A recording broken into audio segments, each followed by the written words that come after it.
And welcome to Life in DNA with Amanda Renee. If you're watching this on YouTube, please click the like button and subscribe to my channel. And if you're listening to my podcast, if you wouldn't mind scrolling down and leaving a review or a comment and rating it for me, I'd appreciate it. Thank you.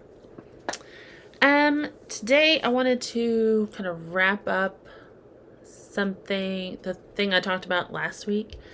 For those of you that listened last week, I was very, very frustrated with my doctor, not necessarily her specifically, but just not getting answers in general. And I was very disappointed, very frustrated.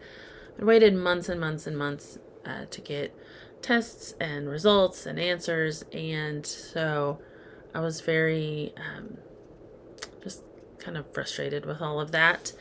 Well, thankfully, while I was gone on vacation last week, my doctor did call me, and she actually stayed on the phone with me for quite a while. I meant to look that up because she stayed on the phone with me for a while. Let's see how long. Does it not say how long the phone call was anymore? I guess not.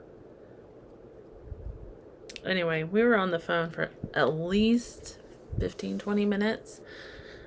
She explained, first she apologized for having to leave, and I understand she's, an OBGYN, and it was an emergency. I always understood that.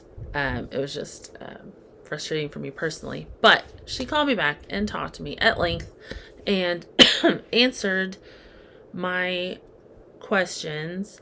I was concerned. She was just wanting me to go ahead and stay on the progesterone. But when she gave me the phone call, she told me I had options. I can stay on the progesterone, see if that lightens my periods up any. I can, go back on the Igestin.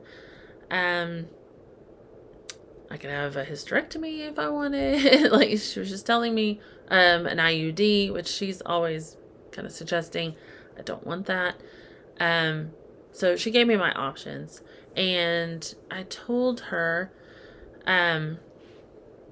like some of my symptoms were not getting better on the progesterone. And I told her, honestly, I felt a lot better on the Agestin. I was actually on like the knockoff norethindrone version or something. And I felt better on that. And so she said that I could totally go back on that and that would be fine. And I asked her, because the whole reason I got off of it was because I was afraid it's not bioidentical like the progesterone I'm taking right now. And so I didn't want it to make my chances of getting breast cancer or anything like that to go up. And she said, just being a woman that lives to at least 80, you have a 1 in 8 chance of getting breast cancer just being a woman. And so I was like, oh, okay. And so she said, if you just get your mammogram every year, which I have yet to do this year, and stay on top of that, then, you should be okay. Of course, I did some Googling earlier today and seeing if I needed to ease myself into being back on it, because I called her office today and said that's what I wanted to do. I want to go back on that. And I haven't heard back with any instructions from them yet. So I don't know if I just jump in and start taking it or what the deal is. But it was saying it can actually up the chances of several cancers. So I don't know. Um, but that's going to be my starting point. I'm going to get back on that, see how I feel. If I'm still having a lot of the same symptoms, I showed the same results to my new regular doctor, and just so that they're both on the same page with what I'm doing. And she said, okay, that's fine. She said, but if you keep having the same symptoms, we'll check your testosterone, because that one did not get checked in the blood work. I mean, in the testing kit that I had done. So I'm excited about that. But I am not looking for bare minimum with my hormones. I want to be in an optimal range. That is what I finally got someone to help me with my thyroid hormones, and so it's what I want with my other hormones. But I'm gonna have to take baby steps again, and until I can actually get to that. Honestly, I want to look into the Trim Healthy Mama ladies. They started doing a thing where you can do the hormone stuff through them. I need to look into that, but I think it's pretty pricey, and right now I just can't do that. But I might look into that in the future, because they are working with somebody that will definitely work with you to get to optimal ranges. And I'm pretty sure my new doctor would too. I just forgot to mention that today when I went and saw her. But I can see her anytime. And since I go to get my weekly semaglutide shots, I can ask her about it any week. Because that's what I want. I want to feel my best, and that is not something I've had in years. I felt like crap for years. Ugh, it's been awful. And then I was sick for a week or more before I went on vacation. I was on antibiotics still when I was on vacation, and still had the cough, and still kind of felt like crap off and on. I was okay hanging out in the pool. Pretty much all there was to do on our vacation was, it's all my dad's side of the family, and we hang out by the pool and snack, play cornhole, chit chat and hang out and catch up. And I managed to do all that okay. I would get kind of tired and down a little bit, but I was pretty distracted, so that was okay. But yeah, and then I come home, and the day I come home, my stomach starts hurting. Like, I never got sick or anything, but like my stomach hurt. If I wasn't laying down, typically on my side, then my stomach was just hurting for days. It finally went away like yesterday evening, and so I'm thankful it went away, whatever it was.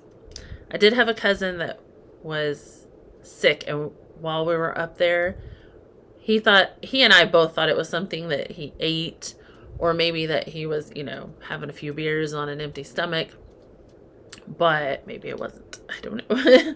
So far, I'm the only one that I know of that also didn't feel good after that. So hopefully it wasn't something going around.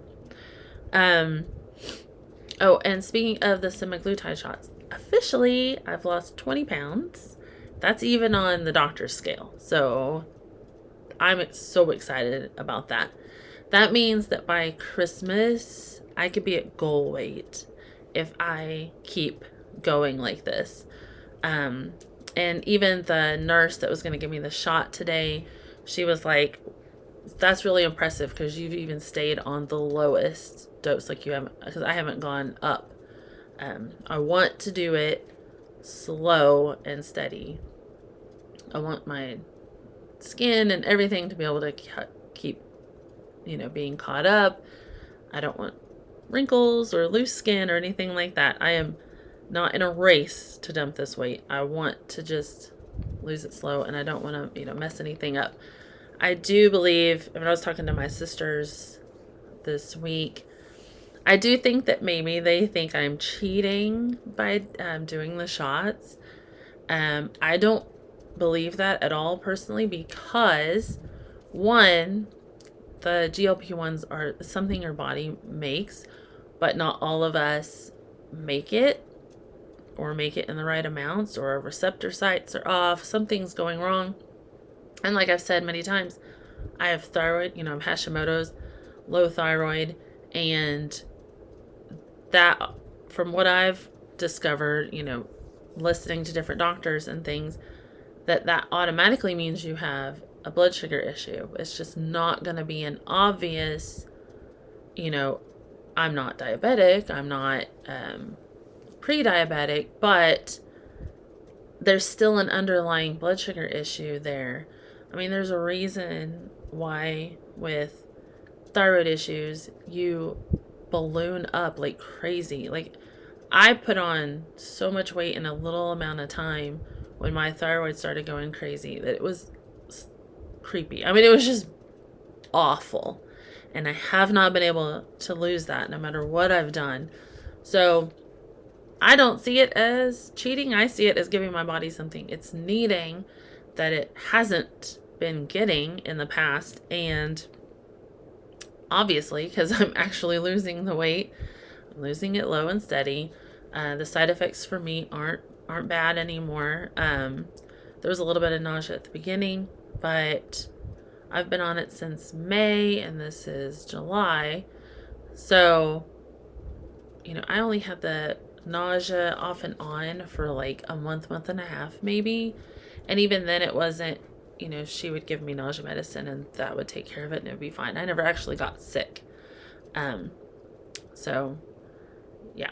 And then I take the very gentle, if I haven't gone to the bathroom in a few days, I'll take the very gentle stool softener thing that they give you when you've first had a baby, so that it's not like hurting you or anything. I'll just take that every once in a while.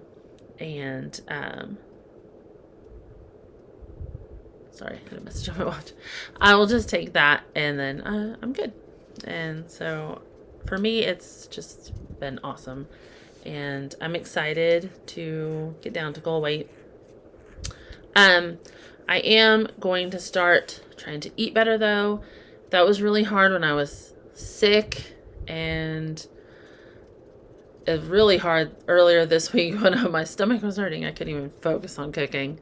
But I want to start eating healthier and eating right. And so that as I'm doing that, I'm not just eating crap and losing weight. I want to actually instill good habits so that if I ever do get off of it, I'll be able to maintain the weight loss. I don't want to just gain it back. I want to have good habits. Now that the food noise is gone out of my brain, I want good habits so that maybe my body can reset itself between now and Christmas, and I can keep those things up even if I discontinue the shots. We'll see how that goes. There was another, the Trim Healthy Mama is helping with that. I've kind of trying to expand cooking out of the cookbooks. And tonight, I can actually smell it, and it actually smells good. Tonight, I'm making the Trim Healthy Mama slow fajitas. So you cook them in the slow cooker. And now, if you're going to eat Trim Healthy Mama way, you won't eat it with a tortilla. But I'm going to, because honestly, I'll probably only be able to eat one. And I have some homemade salsa that I made while we were on vacation, so we'll put that on there. That's completely healthy. And the tortillas that I buy are the refrigerated ones at Walmart. So they still have carbs, but they have way less ingredients. They don't hurt my stomach like the kinds you can buy that are just on the shelf. And they taste just like homemade tortillas. So they're more delicious, and they don't hurt my stomach. It's fewer ingredients.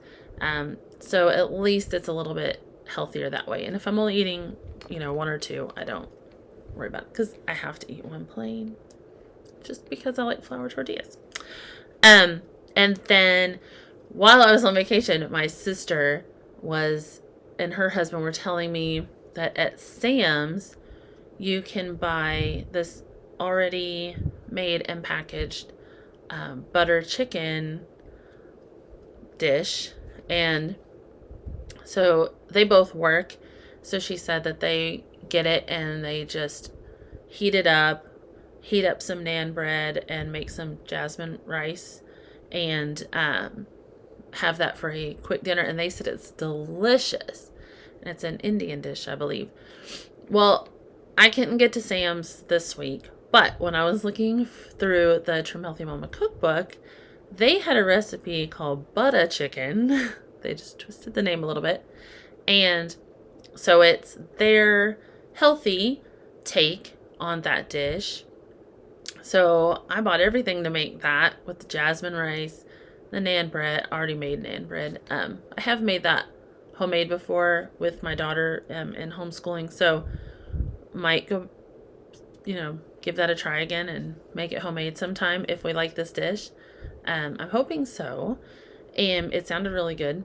So I'm going to try that tomorrow. So 2 out of 5 meals healthy this week. So that's nice. So now the main thing I wanted to talk about today, sorry that went a little long, but the main thing I wanted to talk about today was homeschool planners. We homeschool, and there was a planner I always used. I used for years, and that was the Mardell's Simple Planner. And I still really love that. But since we homeschool year round, we typically start in August now. And that planner goes from July to June. And that no longer works for me. I need to go from August to July. And so I've had to kind of change it up a bit. I have packed away all the Simple planners that I have, so I can't show you that one today. I'll show you the one I used last year. Now, it's on the pricier side, and this year, because of all the trips we have planned and different things, puppies, we have to pay for shots and whatnot. I'm not wanting to spend the money on this particular planner this year. And that was the Erin Condren. And that's our little school name right there. That's what we named ourselves. So it has a nameplate page. It has different things you can do. I usually don't fill any of those things out unless I just have to. Let's see. Show you what else it has. It has some, so you could write out the different months and put what you need. I didn't end up using that last year. Now in the Simple Plan, and then it had some note pages. In the Simple Plan, it had a 2-page spread for each student, and that one was geared towards, I guess this one was geared towards homeschoolers too this year. This is their homeschool teacher planner. But the Simple Plan, it had a 2-page spread. No, it was multiple pages. Okay. I think it was for six different subjects, I think. You could put on the first page the student's name, the curriculum you were using for each subject, and then it had several pages for a week-by-week breakdown. So you have to do school for at least 36 weeks, and so I would break down and put, we would be going through chapters, blah, blah, blah, for all of that. And I may, if I can find some pages in the new one I'm going to use this year, I may do that again. If anything were to ever, God forbid, happen to me, or I was out of commission and someone else, my husband or someone else had to step in for me for a while, they would just be able to turn to those pages and say, okay, they were on week whatever, because I always keep track of that. at the top of what week numerically we're on when I fill out the work for the week. It just kind of helps me keep track. But they would be able to say, okay, they're on week 17. They're going to be doing this in math and this in science and that, and they'll be able to go on from there and not be completely lost. Now also in master books, and this year when I start setting up my personal binders, the teacher binders and the student binders for my kids with master books, I'll show you all of this. I'll get them out and show you when I get it done. But they also have schedules for everything, and I check that off every week. And so it would be very easy to also go to that, and you'd see what I checked off already and what was next. So there is that. But this also gave me a glance. I could look at a glance and see what was coming up. That also helped me plan, because our histories, they don't have 36 chapters in the Master Books history, and I don't really follow that schedule perfectly, only because I started history with my kids a little later than what they suggested, and so we're kind of playing catch up with that. So I do one whole chapter a week instead of breaking it up the way they do. And so that let me know, okay, I've got so many chapters left and I need to order the next book by this date. And so it always kind of helped me to, so I do miss those pages. I hate that the Mardell one can't be adjusted by the month or even come undated so that I could date it myself. I might get back on there and just double check that they don't have an undated one, but I know the one that I used to order did not. Okay, at the beginning, before every month, they have like a monthly focus. Last year we had the fair to get ready for. Supplies needed, enrichment classes added, field trips and outings. Didn't really fill that much out. Then you have a month. Now see there, Erin Condren's homeschool one is not dated, and that was kind of annoying for me to have to write the date in all the time. I get it. They were doing that because homeschoolers have different schedules, and that makes it easier. It just is. If I got an undated one this year, I would go and write all the dates in ahead of time, like as soon as I get it. I love writing and I love doing stuff like that. I don't know why I didn't do it last year with this one, but I would go back and just fill all of that in for myself ahead of time because it's kind of annoying. So yeah. And then they have the spread, and I would just write the stuff down. I do like Erin Condren because it's colorful, it's nice, it's a good quality paper. I liked all of that. I didn't really use a lot of the trackers. I used it mostly like to pick the curriculum for the next year. But they also had like an attendance tracker. There was that in the back of the simple plan too, and I would kind of they had a little calendar with the little mini calendars for the 2 years that the course went through, and I would kind of circle dates that we actually had school, double check that we were doing, the 180 days that you have to have, things like that. It had reader's logs. This one has a reading log. Didn't use that. I may end up, because our daughter is going into high school and we are going to be keeping strict track of her reading, because for high school there's certain things you have to read. And speaking of that, if you join me on Patreon, she and I will be going through. She picked The Count of Monte Cristo to read first.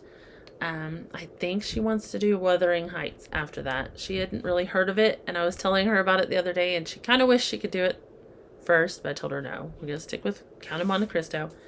And so if you want to join us, it's $5 a month. We will have a reading plan as soon as I get her started on it.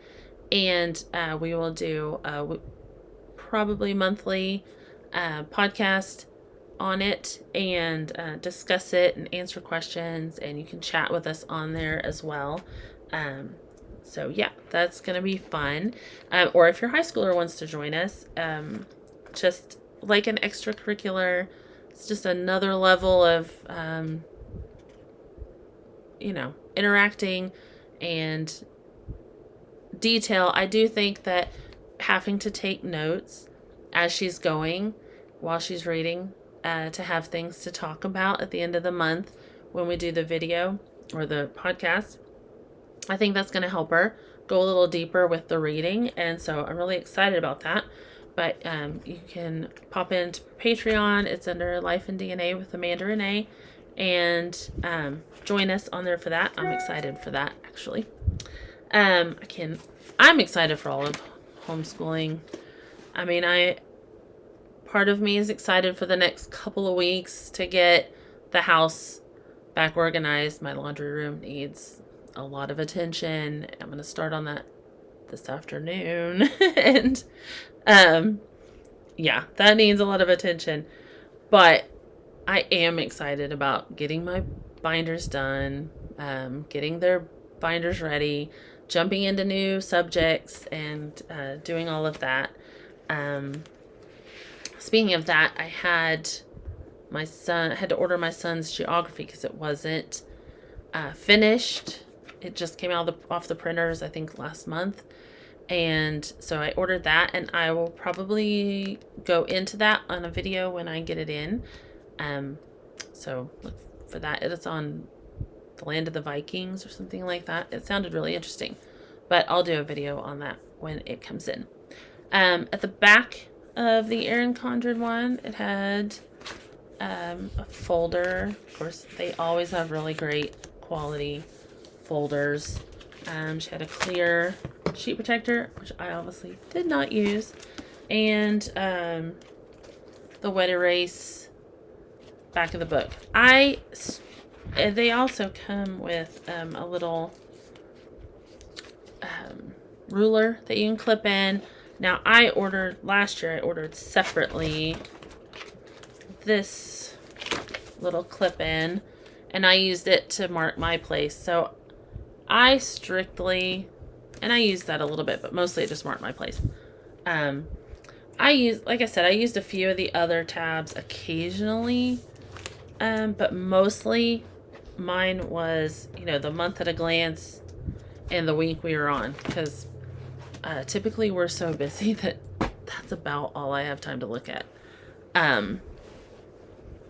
But yeah, the Erin Condren one right now, of course, by the time you listen to this, the sale might be over. It might be going for one more day. They have it 25% off, which I think made it $42. I was going to try to use Erin Condren this year, but use the teacher dated planner because they do have the option of going from August to July. And I love Erin Condren. That's the one I use in my weekly planner just for myself personally. But I couldn't justify spending that much because I have to have one for me to use with my son, and then I have to have one for my daughter to use. She's in high school now, so she takes care of her own planner for the most part. Occasionally I'll fill in what she's going to do for the week, but for the most part it's her own. But to get both of those together, even with the 25% off, then plus shipping and tax was going to be like $90 something. And I was like, I can't really justify spending that much money right now. So I went on Amazon and was looking at a few. It was hard to find some that went from August to July, but I was able to find a couple. And as soon as I'm able to, I'm hoping when my husband gets home tonight and I discuss it with him, I'm hoping to get to order that. Um, Again, I found one as an academic one for my daughter also, and it's a little cheaper even than mine, but still very cute. And the reviews on the one I picked for me actually said, one of the reviews said she's used Erin Condren before. She was a public school teacher, and she actually preferred this one that was a fraction of the cost. So I'm hoping that those work out. And I told my daughter, if we do get to order them and we get them in, check the feel of the paper, check how it looks, make sure it's something we can actually use before we ever write in it, just in case we need to exchange it. But when I do get the planner that I use in, I will show you guys, because it's hard to find a good one. I also looked into the Happy Planner, but they all go from July to June. And they also only had a horizontal layout, and I prefer vertical.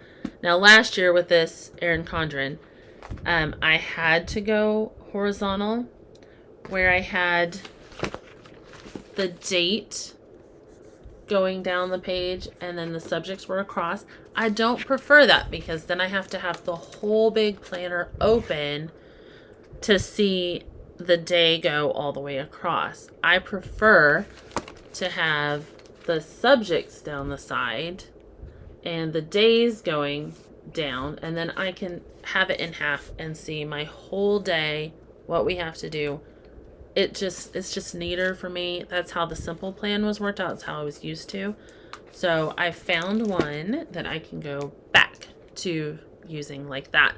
And so I'm excited about that, because it was really a pain for me doing it that way. There's obviously also digital ones. I don't like being on digital devices any more than I have to. And I am a pen and paper kind of girl. I love writing things out, and I like that. And I like having something that I can put back and save, and then I know I can pull it out and look for it. So yeah, I'm excited about that. So yeah, like I said, if you're interested in the high school literature book club on Patreon, join me there. I'm also going to be doing one on this for myself for adults. That's going to be more of a historical thing. I haven't picked my book yet. We'll be starting all of this sometime in August, only because I've been sick and busy with vacation and haven't been able to order her book and figure out what book I want to do yet. I'm finishing one up right now, so I want to start one fresh with you guys, and I hope you join me over there. Again, it'll be just $5 a month, and there'll be a reading list. You can stay on track with me if you like, and a monthly podcast. I'll probably do video with the one with just me, and yeah, that'll be exclusive. You can ask me questions for the upcoming podcasts and all of that, and discussion questions, things like that. So I'm excited about that. I always like talking about what I'm reading, and I just usually don't have anybody to talk about it with. So to me, that'll be fun. Oh, one more exciting little tidbit. On the genealogy topic, I recently realized I haven't utilized GEDmatch like I would like to. I have uploaded mine and my husband and father-in-law's kits there when we first did them, but I've done I know how to run some of the things, but I don't know how to utilize all of them in my research. So I watched a few videos. I got on there. I ran a couple of things and I found some matches that I hadn't really seen on any of the other sites. And there was an email address, there was a wiki tree. I didn't even know what that was.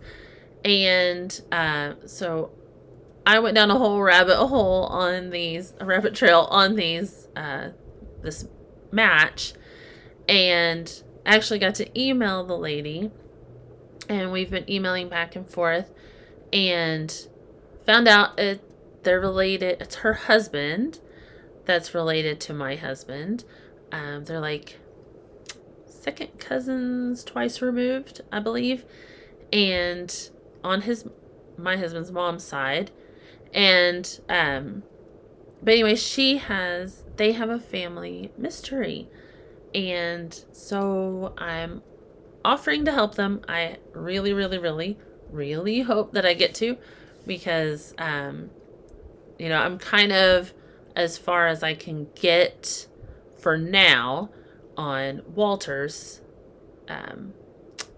parentage, and I've solved that. There's still some other little things that I could figure out. I'm having a hard time with that, so I'm hoping that using GEDmatch I might be able to kind of break through some of that. But I would be more than willing to help someone else, break a brick wall, have help with family mystery, while I'm in the process of that. Sometimes I get ideas from other things like that, and then it helps me. It always helps to step back and then come back with fresh eyes.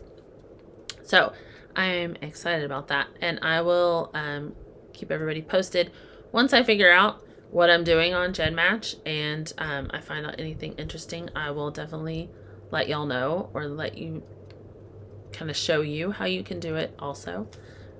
So yeah, those are the things I'll be talking about coming up. So next week, I should have my son's geography in. I'll go over that. I should have my planners in, and I will go over that. And then very soon, I will go over my homeschool, the binder system that I use, how I put that together, and how we kind of get started. So thanks for joining me. And don't forget, if you're on YouTube, hit the like button, subscribe to my channel, and I will see y'all next week. Bye.